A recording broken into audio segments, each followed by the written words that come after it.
নমস্কার বন্ধুরা, welcome to সুতাপাস kitchen.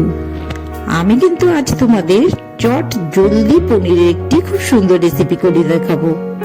আমি কিন্তু তার জন্য সময় খুব কম নিয়েছি, পনিরগুলোকে ভেজে নিয়েছি, কোনো কিছু আমি কিন্তু পেস্ট করে তোমাদের জাস্ট আমি যখন ইউজ করব তখনই আমি চট জলদি আজ আমি দেখিয়ে দেবো। কড়াইতে একটু তেল দিয়ে দিলাম, এর মধ্যে একটু সাদা জিরে দিয়ে দিলাম, একটু ফোড়নের জন্য যেমন আমরা দিই সাদা জিরে, তেজপাতা, শুকনো লঙ্কা দিয়ে কিন্তু আমরা ফোড়ন দিয়ে নেব, আর একটু কাঁচা লঙ্কা কয়েকটা গার্নিশিং এর জন্য অবশ্যই দিয়ে দিলাম।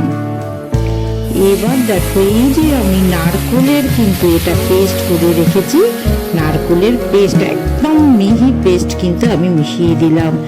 এটা হচ্ছে চারমগজ, পোস্ত আর হচ্ছে কাজু বাদাম, এটাও কিন্তু আমি পেস্ট করে রেখেছি। হাফ চামচ মতন লবণ মিশিয়ে দিলাম।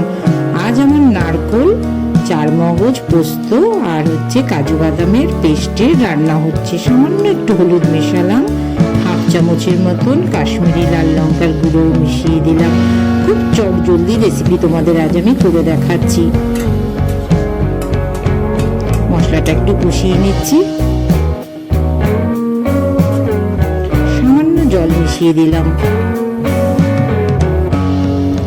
আমার কিন্তু গ্রেভিটা অনেকটা রেডি হয়ে গেছে। এখন আমি কিন্তু পনিরটা আমি দিয়ে দিলাম।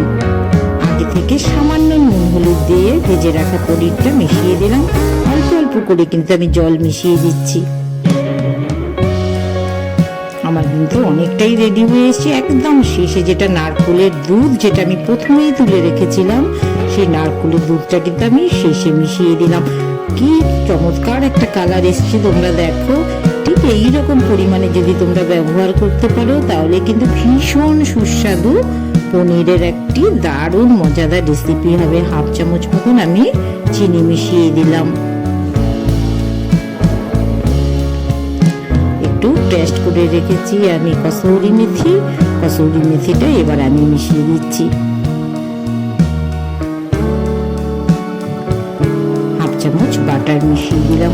এটা বাটার পনির টাইপেরই করেছি, তোমরা অবশ্যই করে দেখো। দারুণ মজার রেসিপি, জলদি ভীষণ সুন্দর রেসিপি, বাচ্চা বড় সবার ভালো লাগবে এই রেসিপি।